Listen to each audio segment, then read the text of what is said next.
The first sign something was wrong wasn't the letter. It was the orange survey stakes. I found them one morning spaced neatly through the south pasture, bright plastic flags snapping in the breeze while my cattle watched like unimpressed jurors. That land had been in my family 3 generations, and every hoof print in the dirt told a story I could recognize. I pulled one stake out of the ground and turned it over in my hand. No name, no phone number, just numbers and arrows pointing straight through the grazing route my cows used every afternoon. The letter came 2 days later. "Dear adjacent landowner," it began, which already told me everything I needed to know. The Willow Creek Estates Homeowners Association was pleased to inform me of a new community bike and walking path designed to enhance outdoor wellness. The map included showed a neat green line cutting clean through my pasture like it was empty space. I drove to the HOA office that afternoon. It sat behind decorative stone walls and trimmed hedges that had replaced what used to be open prairie. Inside, the manager, a man with polished shoes and a rehearsed smile, explained they had secured an easement. "From who?" I asked. He hesitated. "County records." "My cattle don't read county records," I said. Construction started anyway. Bulldozers rolled in like they owned the place, flattening grass I'd rotated carefully for grazing. My cows scattered, confused by the noise. One steer tried to square up to a backhoe, and I had to run him off before someone got hurt. I called the county. Voicemail. I called the HOA president. Email reply. Everyone talked like this was already settled, like the land had agreed to be something else without consulting me, or the 1,000-pound animals living on it. By the end of the week, gravel had been laid. A smooth ribbon of gray now curved through the pasture.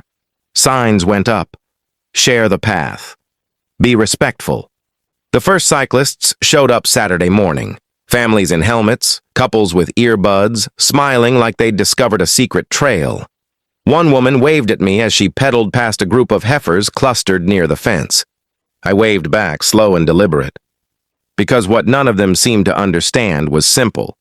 This wasn't a park. It was working land, and my cattle had routines older than the HOA bylaws. The pasture was quiet again that evening, but the silence felt temporary, like the deep breath before something heavy moved. By the following week, the path had become popular. Too popular. Every morning around 8, just as I opened the north gate to move the herd toward water, cyclists appeared like clockwork. Bells chimed. Tires crunched on gravel.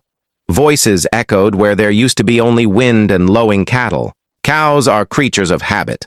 Mine knew the schedule better than I did. When I whistled, they moved. When the gate opened, they followed. Except now there was a paved strip cutting directly across their route, and on it were people who thought a 1,000-pound animal would politely step aside. The first real incident happened on a Tuesday. A young couple stopped right in the middle of the path to take photos. My lead cow, Mabel, slowed, confused. She snorted, stamped once, and tried to go around them. The man laughed nervously. "Is she friendly?" he asked, holding up his phone. "She's a cow," I replied. "Move." They shuffled off, but the herd had already bunched up. Tension rippled through them. Anyone who works cattle knows that feeling. The air goes tight, movements get sharp. One bad decision, and things go sideways. I called the HOA again, left another message, sent photos, videos, explained clearly that this was active cattle land and not a petting zoo. The reply came 3 days later. "Perhaps additional signage would help," they wrote. So they put up more signs. "Cattle may be present," as if that solved anything. Then came the dogs. Someone decided the bike path was the perfect place to walk their unleashed golden retriever. The dog sprinted straight at the herd, barking happily. Happy doesn't matter to cows. "Threat is threat," I shouted. The owner whistled, too late. The cows surged. Dust exploded into the air. The dog yelped and ran. A cyclist swerved, fell, scraped an elbow. Suddenly everyone was yelling, and my pasture sounded like chaos instead of home. That evening, I walked the fence line and checked every post. The path cut so cleanly through the land it looked intentional, like someone had drawn it on a map and assumed reality would comply. But reality has weight, horns, hooves. I called my lawyer next. He sighed the moment I explained.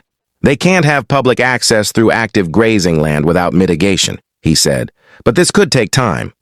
Time was the one thing I didn't have. One spooked cow, one careless rider, and someone could get seriously hurt, and I knew exactly who would get blamed. Not the HOA. The land was doing what it had always done. The cattle were doing what cattle do. The only new variable was people who didn't understand either, and sooner or later, something was going to force that lesson. The sound that finally got everyone's attention wasn't shouting or engines or barking dogs. It was the deep, hollow thud of a body hitting dirt. It happened on a Sunday afternoon, peak trail traffic. I was repairing a fence post near the east end when I heard raised voices, then a sharp metallic clatter, bike on gravel. I turned just in time to see a man scrambling backward as one of my younger steers lowered his head and snorted. Now, to be clear, the steer didn't charge. He didn't need to. He stepped forward, curious and irritated, asserting space the way cattle do. The cyclist panicked, tripped over his own bike, and went down hard. Blood isn't dramatic when it's real. It just appears. A scrape along the forearm, dirt ground into skin. The man sat there stunned, while his friends yelled at me like I'd released a wild animal on purpose. "You need to control your livestock," one woman shouted. "This is my pasture," I said, louder than I meant to. "You're standing in it." Someone called the HOA. Someone else called 911. By the time the ambulance arrived, the story had already been rewritten. Aggressive cattle, negligent landowner, dangerous conditions. The paramedic asked if the steer had attacked. I said no. The cyclist avoided my eyes. An HOA board member showed up in an SUV that probably had never seen mud on its tires. He walked the path with his hands on his hips, nodding gravely like this was an unfortunate accident rather than an obvious outcome. "We'll need to review safety protocols," he said. "Your safety protocol is a bike path through livestock," I replied. "That's the problem." 2 days later, I received a certified letter. Not an apology, not a pause in construction. A notice reminding me of my responsibility to ensure animals do not interfere with recreational use. That was the moment something settled in me, cold and clear. They weren't going to stop until someone forced them to, and they were counting on the fact that I'd either fence off my own land at my expense or accept the risk quietly. So I documented everything: dates, times, photos of riders standing next to cows, videos of dogs off leash, copies of unanswered emails. I had my lawyer file a formal objection with the county and a liability notice with the HOA. Then I did the one thing they hadn't planned for. I changed nothing. The cattle kept their schedule. The gates opened when they always had. The herd crossed the path morning and evening like a slow-moving truth no amount of signage could erase. Cyclists began to hesitate. Some turned around. Others complained online. The HOA Facebook page filled with posts demanding action. That's when the tone shifted. Meetings were requested. Words like temporary closure and risk exposure started appearing. Insurance got involved. Suddenly, everyone wanted to talk. The land hadn't changed. The cows hadn't changed. Only the realization had. The bike path closed on a Wednesday morning. No announcement, no ceremony. Just orange barricades at both ends and a printed notice zip-tied to the signpost. Trail temporarily unavailable due to safety concerns. I watched from the fence as a few riders stopped, read it, and turned around in quiet frustration. No one waved this time. The HOA called that afternoon. Not an email. A call. The president's voice was careful, polished smooth by legal advice. "We'd like to discuss alternative routing options," he said. We met at the pasture edge 2 days later. 3 board members, 1 county rep, and an insurance adjuster who kept glancing at the cattle like they might suddenly explain themselves. I didn't bring notes. I didn't need them. The land was right there. Mabel stood 10 feet away chewing cud, unimpressed. They talked about fencing, about elevated boardwalks, about time-restricted access. I let them finish. Then I pointed out the obvious. "This land works because it's open," I said. "You fence it, elevate it, reroute it. You're admitting it never belonged here in the first place." The county rep cleared his throat. The easement, it turned out, had been misfiled decades ago, tied to a defunct utility line that no longer existed. No one had verified current land use. No one had asked. 2 weeks later, the gravel was gone. The signs came down. Grass seed was spread like an apology that didn't need words. The HOA rerouted the path along the outer boundary of their development, where sidewalks already existed and cows did not. Online, some residents complained about losing their scenic route. Others quietly deleted old posts once the legal language became public. Life in the pasture returned to normal. The herd moved without hesitation again. Dust settled. Wind replaced voices. One evening, as the sun dipped low and painted the field gold, I found one of the original Share the Path signs half buried near the fence line.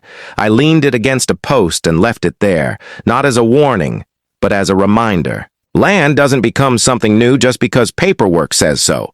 Work doesn't stop being work because someone wants leisure, and animals don't care about community wellness initiatives. The HOA learned something expensive but necessary. And the pasture stayed what it had always been, alive, occupied, and very much not a park. Enjoying this story about an HOA learning the hard way what active cattle land really means? If you want more real-world stories where paperwork meets reality, hit subscribe to keep them coming. Give this a like if the ending felt earned, and drop a comment. Do you think the HOA should have known better from the start, or was this an honest mistake?